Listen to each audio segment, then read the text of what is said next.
Mitos y leyendas de nuestra América. ¿Me acompañan? Soy Jenny de Bernardo.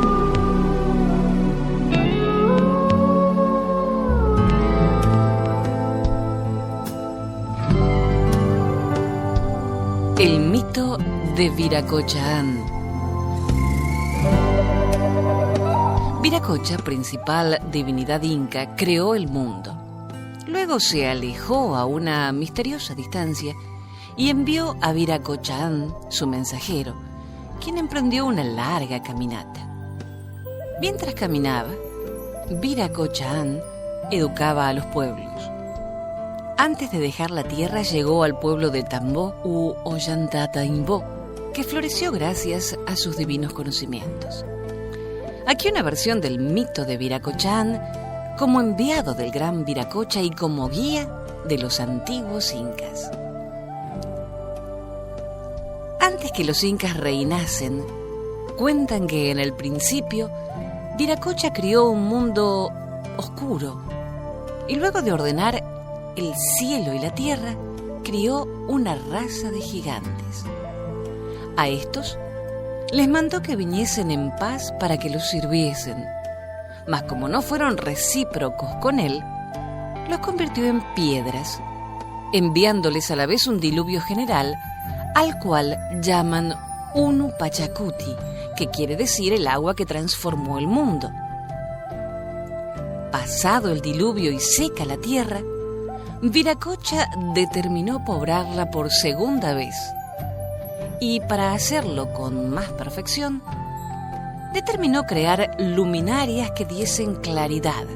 Para esto fue al gran lago Titicaca y mandó allí que salieran el sol, la luna y las estrellas y subiesen al cielo para dar su luz al mundo.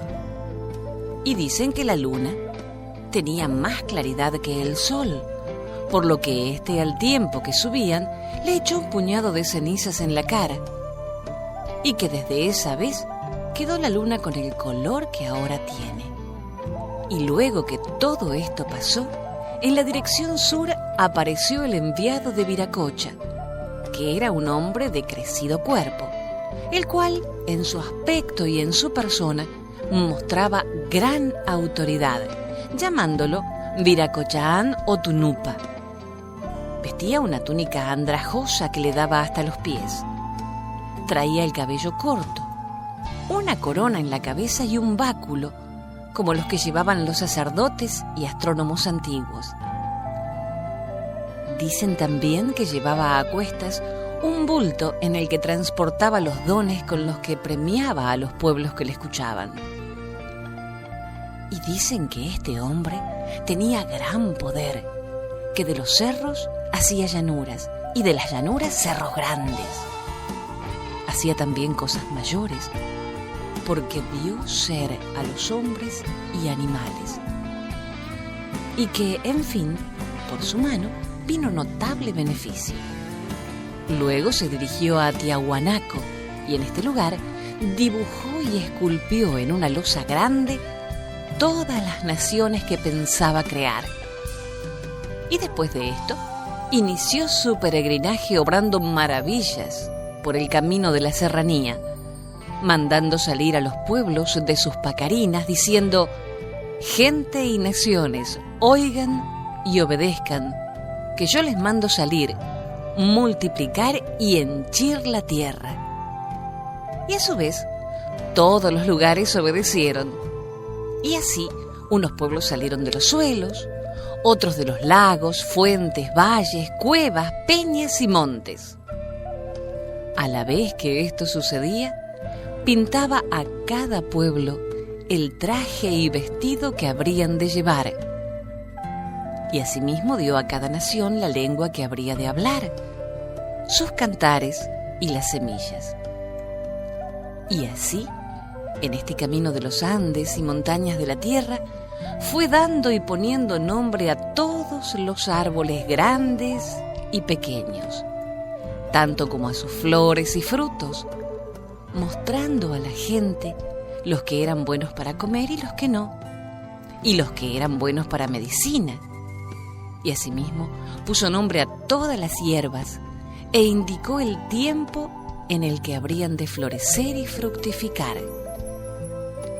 También dio orden a los hombres sobre cómo vivir, hablándoles amorosamente, con mucha mansedumbre, amonestándole para que fuesen buenos y los otros no se hiciesen daño ni se injuriasen. Luego les enseñó cómo cultivar.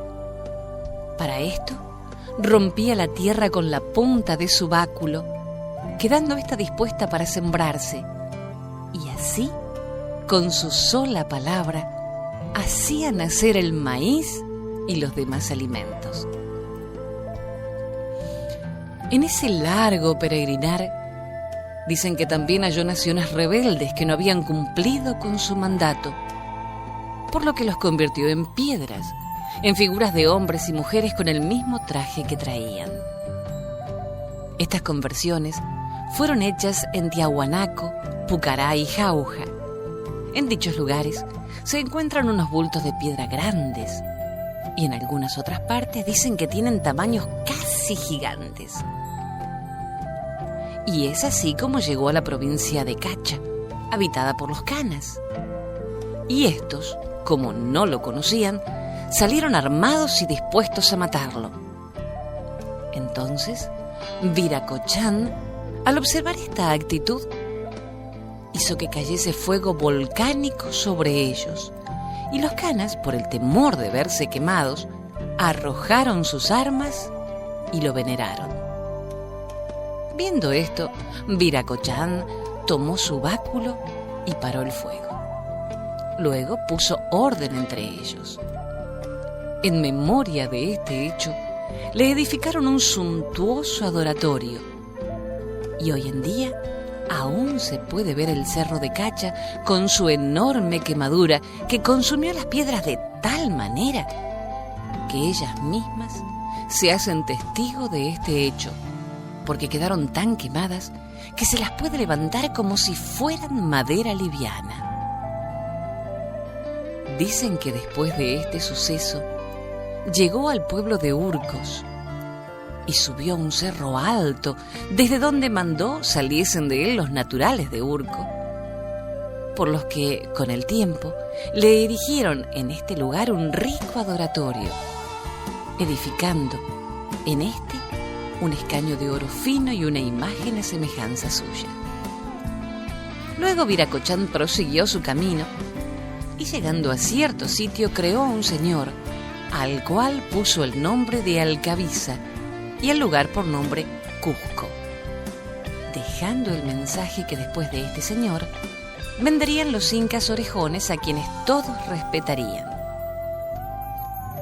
Este Viracochán, a quien los pueblos llaman también Tunupa, Tarapaca, Viracochán, Pachayachicachán, Bichacamayoc, Cunacuy Camayoc Pachacán, que quiere decir el enviado de Viracocha, su fuente, el predicador, el encargado del presente o el conocedor del tiempo.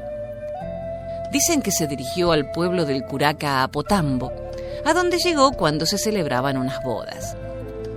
Fue en esas circunstancias que el curaca escuchó sus razonamientos y predicamentos con mucho amor, mas su pueblo no lo hizo así, por lo que Viracochán les reprendió con amor afable. Y luego de esto, en un gesto de reciprocidad, entregó el báculo que portaba y en el que se encontraban grabados todos sus conocimientos al curaca Apotambo. Pasado esto, en memoria de Viracochán, labraron una montaña a imagen y semejanza suya, a la cual veneraron muchísimo. Luego de esto, Viracochán prosiguió su camino, haciendo sus obras hasta que llegó a la línea equinoccial, cerca al Ecuador, donde, queriendo dejar esta tierra, informó a la gente sobre las muchas cosas que habrían de suceder. Les dijo que con el tiempo habría de venir gente diciendo ser Viracocha, y a las cuales no le deberían creer. Y dicho esto, se metió al mar, caminando por sobre el agua como si fuese su espuma.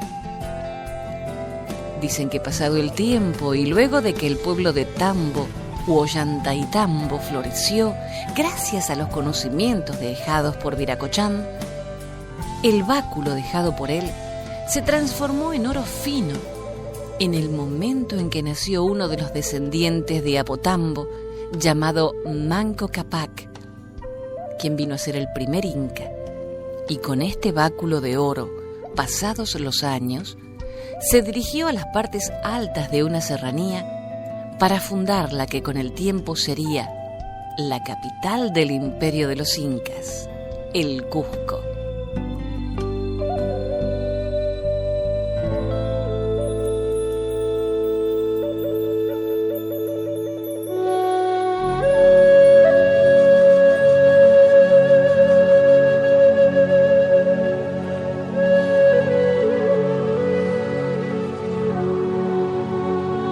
La paloma torcaz.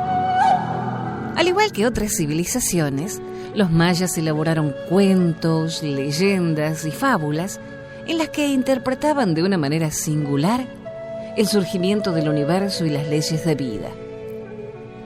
Hoy estos relatos nos acercan al pensamiento del que fuera uno de los grandes pueblos de Mesoamérica. A continuación, una leyenda que corresponde al estado de Yucatán, México, y que se titula La paloma torcaz.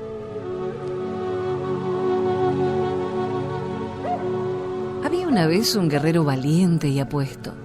Amaba la caza y así con frecuencia iba por los bosques persiguiendo animales. En una de sus cacerías llegó junto a un lago y, lleno de asombro, contempló a una mujer bellísima que bogaba en una canoa. El guerrero quedó tan enamorado que muchas veces volvió al lugar con el ánimo de verla, pero fue inútil, pues ante sus ojos solo brillaron las aguas del lago. Entonces pidió consejo a una hechicera, la cual le dijo: «No la verás nunca más a menos que aceptes convertirte en palomo. Solo quiero verla otra vez. Y si te vuelves palomo, jamás recuperarás tu forma humana. Solo quiero volverla a ver. Si así lo deseas, hágase tu voluntad». Y la hechicera le clavó en el cuello una espina, y en el acto el joven se convirtió en palomo. Entonces levantó el vuelo y fue al lago y se posó en una rama. Y al poco rato vio a la mujer y, sin poderse contener, se echó a sus pies y le hizo 1000 arrumacos. Entonces la mujer lo tomó entre sus manos y, al acariciarlo, le quitó la espina que tenía en el cuello. Nunca lo hubiera hecho, pues el palomo inclinó la cabeza y cayó muerto. Al ver esto, la mujer, desesperada, se hundió en el cuello la misma espina y se convirtió en paloma.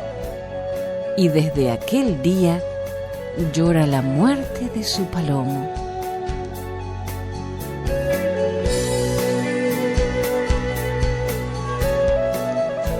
Texto extraído del libro Leyendas y Consejas del Antiguo Yucatán, de Emilio Abreu Gómez, editado por el Fondo de Cultura Económica de México.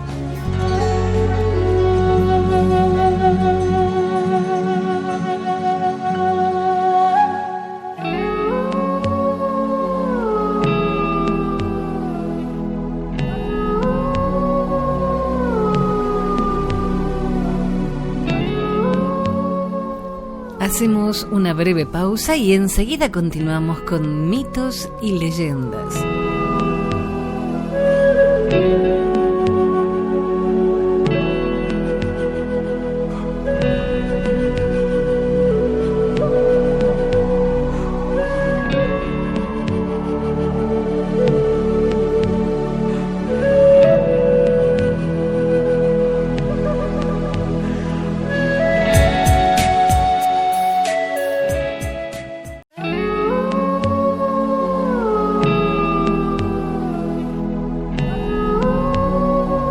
Continuamos con mitos y leyendas y la compañía musical del grupo ecuatoriano Causac.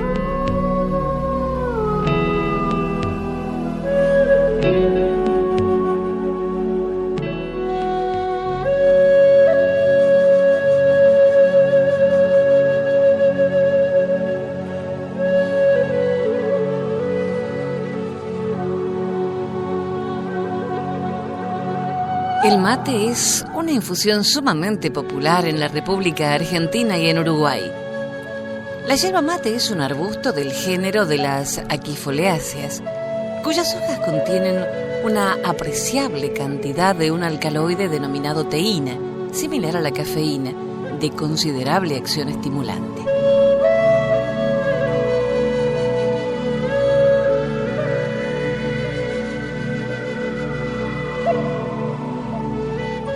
Hay una leyenda guaraní sobre el origen de Caaguazú, la yerba mate, el nacimiento de Caaguazú.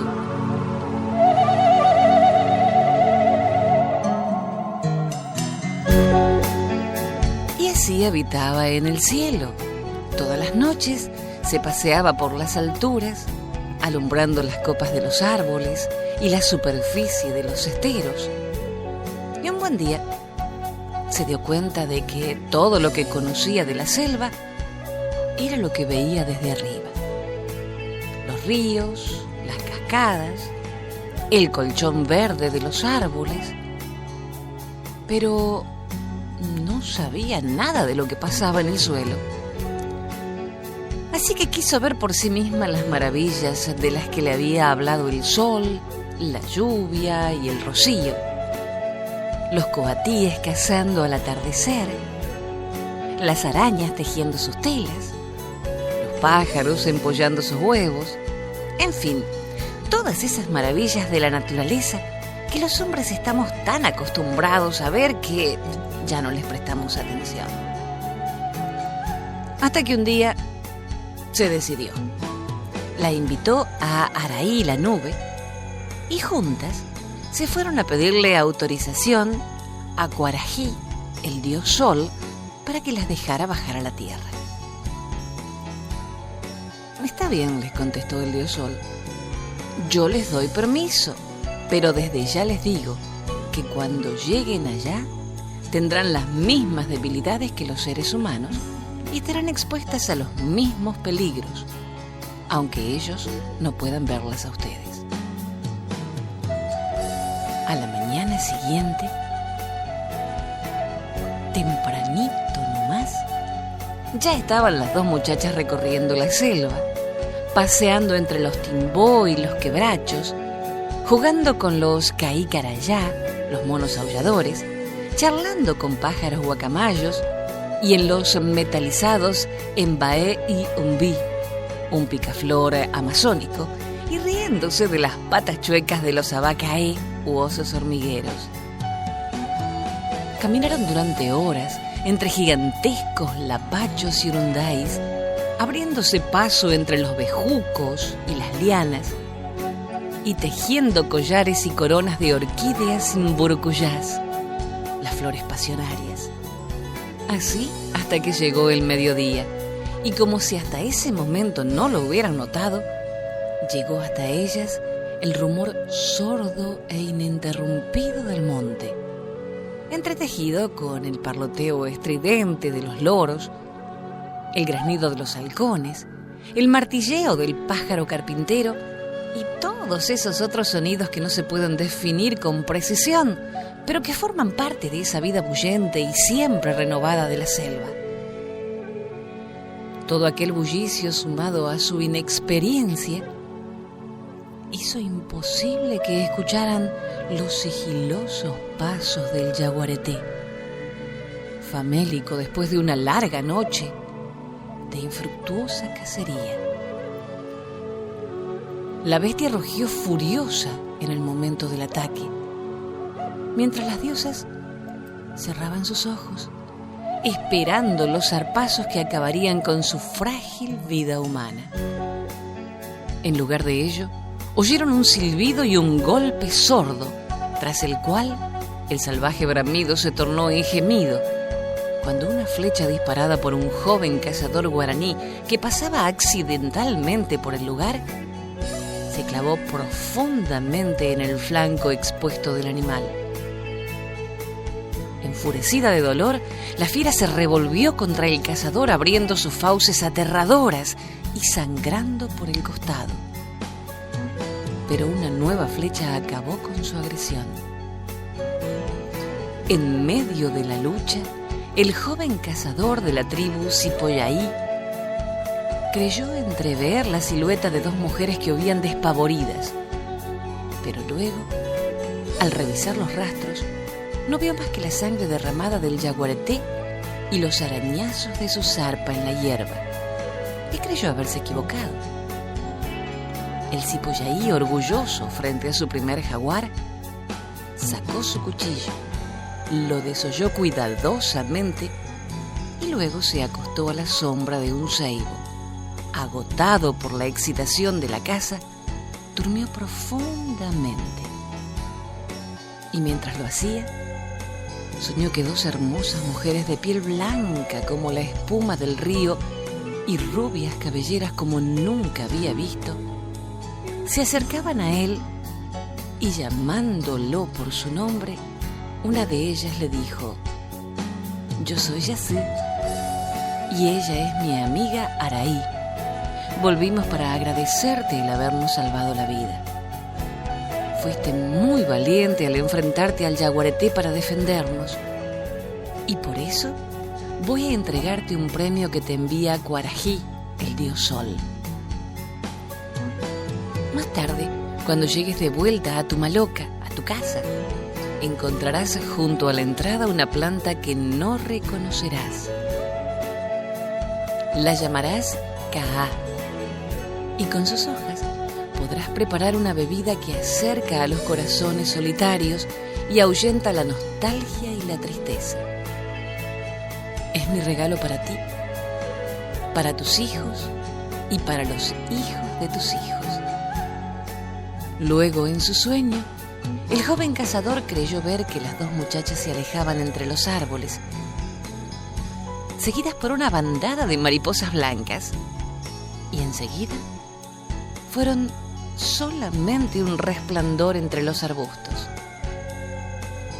Pero al atardecer, al llegar a Sutabá, a su pueblo, él y los miembros de su familia vieron un nuevo arbusto de hojas ovaladas y brillantes que brotaba por doquier.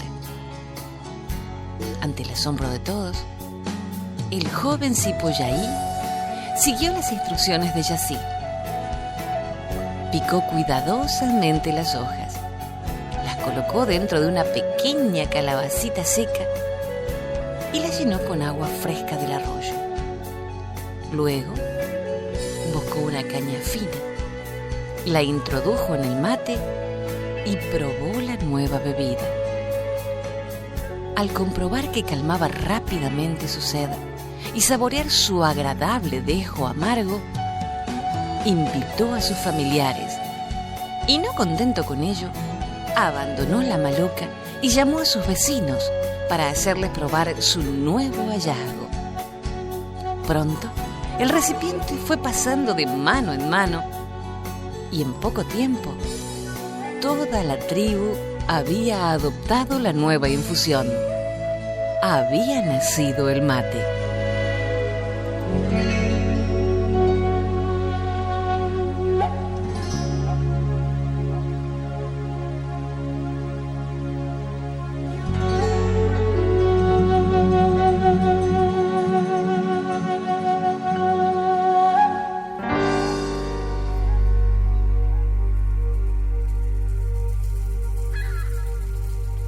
Los hijos del sol, una leyenda inca.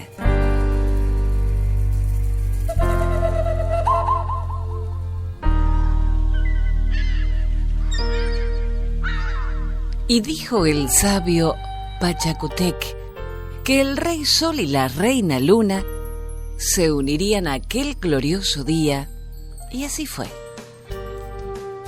Como un hombre y una mujer de amores desgraciados, el sol y la luna estaban condenados a no encontrarse jamás. Pero el gran Pachacútec profetizó que un día ambos se amarían, y de ese encuentro nacerían un niño y una niña en el lago Titicaca. El día predicho, la tierra se oscureció y la luna se unió al sol. Y los hombres que llegaron al gran lago encontraron allí a un hombre apuesto y fuerte junto a una doncella hermosísima. Como padre suyo que era, el dios Sol le había ordenado andar por todo el mundo y les había entregado una lanza de oro que debían golpear en las rocas que encontraran, para allí, donde la vara se hundiera con un solo golpe, levantar una ciudad en honor del sol y nombrar un rey para los hombres. Así lo hicieron los hijos del sol. Enseñaron a los hombres la caza y la agricultura, el arte de la guerra y las oraciones y plegarias a su padre sol, construyendo juntos templos y palacios en su honor. Los hombres de aquellas tierras, agradecidos, le dieron al hijo del sol el nombre de Inca, que significaba en su lengua príncipe. Y llamaron Mamauchic a la hija del sol, que significaba madre. Los dos hijos del sol, acompañados por la gente del lugar, recorrieron montes, valles, ríos, buscando el sitio donde la roca se diera al primer golpe de la lanza, indicando así el lugar donde fundar la ciudad.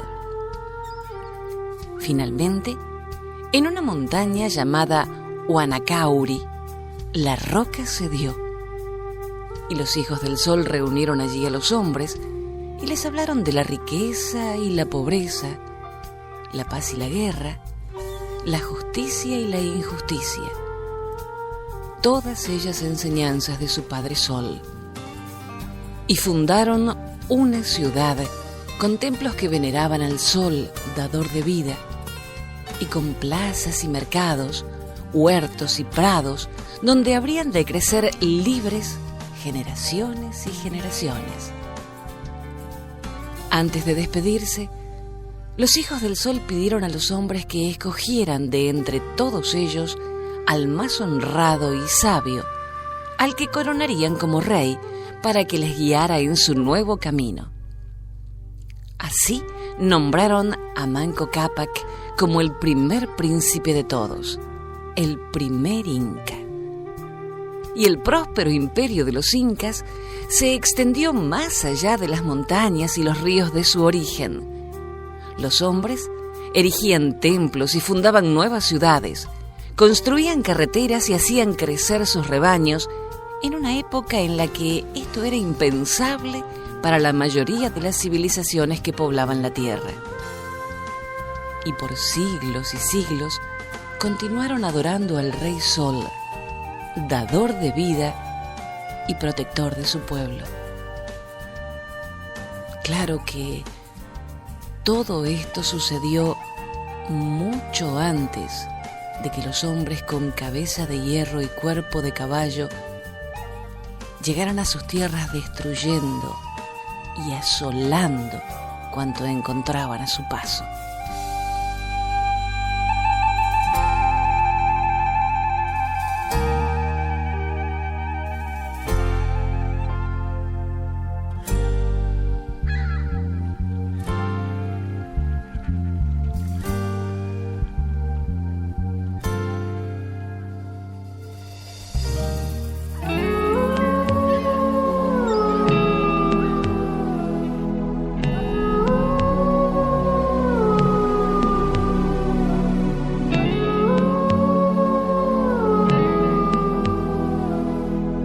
Hasta el próximo relato. Soy Jenny de Bernardo.